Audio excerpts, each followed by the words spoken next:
Please subscribe, like and share this content. It means a lot to us. Thank you in advance. To U.S. Code Chapter 5, Library of Congress. To U.S. Code Paragraph 159, Perpetual Succession in Suits by or against Library of Congress Trust Fund Board.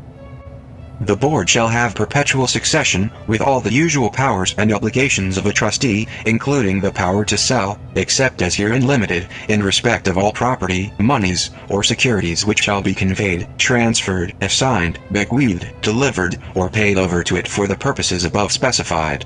The board may be sued in the United States District Court for the District of Columbia, which is given jurisdiction of such suits, for the purpose of enforcing the provisions of any trust accepted by it. To U.S. Code Paragraph 160, Disbursement of Gifts, etc., to Library. Nothing in Sections 154 to 162 and 163(1) of this title shall be construed as prohibiting or restricting the Librarian of Congress from accepting in the name of the United States gifts or bequests in the interest of the library, its collections, or its service, of the following: 1. Non-personal services, 2. Voluntary and uncompensated personal services not to exceed $10,000 per person, per year in value, 3. Gifts or bequests of money for immediate disbursement, and 4. Gifts or bequests of securities or other personal property. Such gifts or bequests of money, after acceptance by the librarian, shall be paid by the donor or his representative to the Treasurer of the United States, whose receipts shall be their acquittance. In the case of a gift of securities, the librarian shall sell the gift and provide the donor with such acknowledgment as needed for the donor to substantiate the gift. The Treasurer of the United States shall enter the gift, bequest, or proceeds in a special account to the credit of the Library of Congress and subject to disbursement by the librarian for the purposes in each case specified. The librarian shall make an annual public report regarding gifts accepted under this section.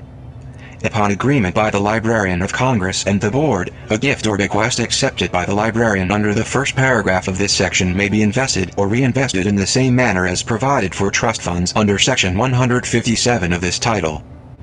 To U.S. Code Paragraph 161, Tax Exemption of Gifts, etc., to Library of Congress.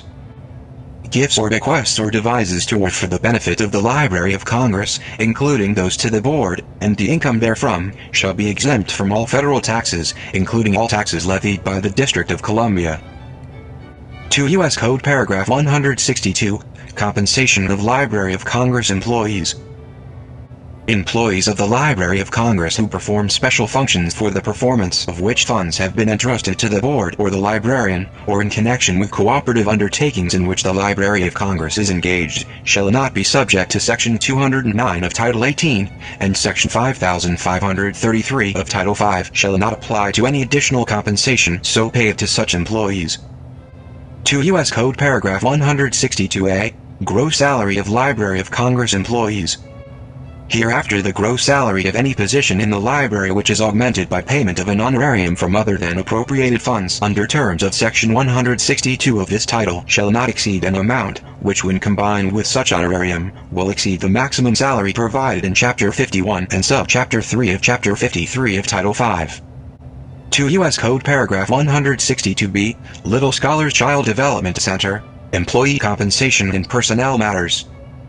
A. Election of coverage, creditable service, qualification for survivor annuities and disability benefits, contributions to thrift savings plan, certification concerning creditable service. 1. This subsection shall apply to any individual who, a. is employed by the Library of Congress Child Development Center, known as the Little Scholars Child Development Center, in this section referred to as the Center, established under Section 205G1 of the Legislative Branch Appropriations Act, 1991, and b. makes an election to be covered by this subsection with the Librarian of Congress, not later than the later of I. 60 days after December 21, 2000, or 2. 60 days after the date the individual begins such employment.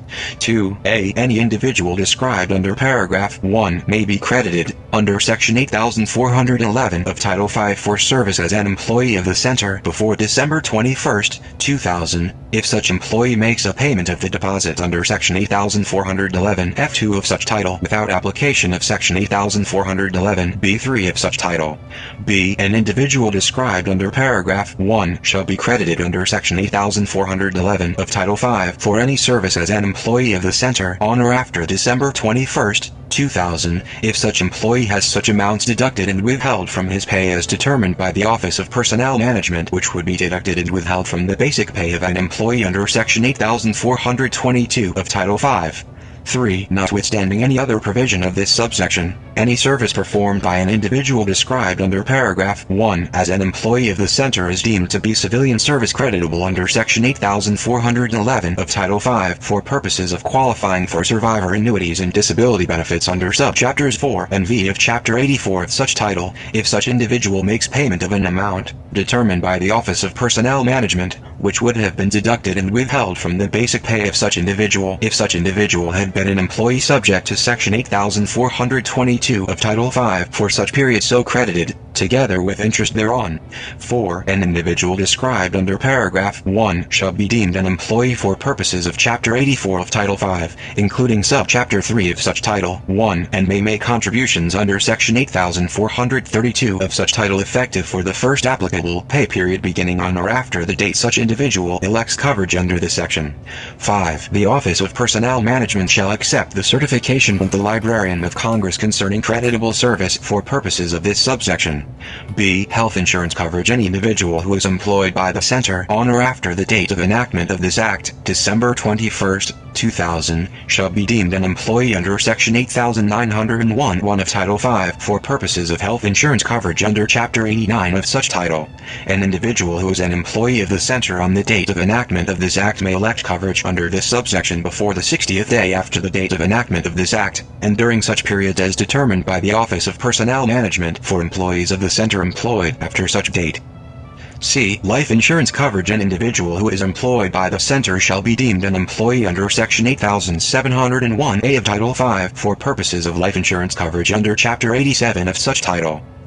D. Government contributions by librarian from available appropriations. Government contributions for individuals receiving benefits under this section, as computed under sections 8423, 8432, 8708, and 8906 too, shall be made by the Librarian of Congress from any appropriations available to the Library of Congress.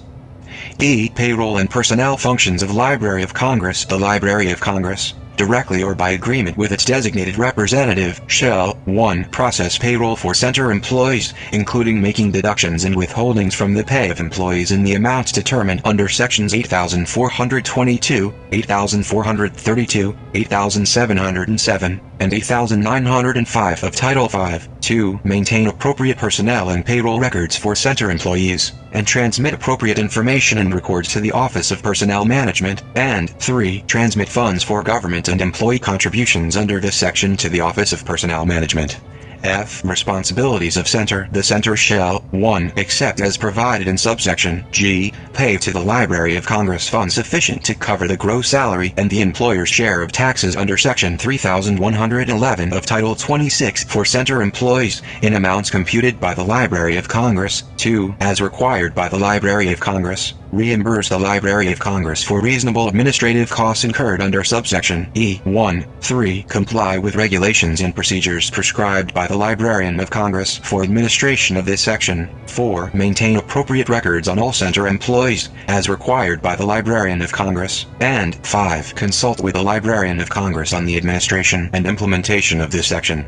G. Reimbursement for certain compensation notwithstanding paragraph 1 of subsection F, in the case of expenses described in such paragraph which are attributable to the compensation of the Executive Director and Deputy Executive Director of the Center, the Librarian of Congress may reimburse the Center for such expenses from amounts appropriated or otherwise made available for salaries and expenses of the Library of Congress.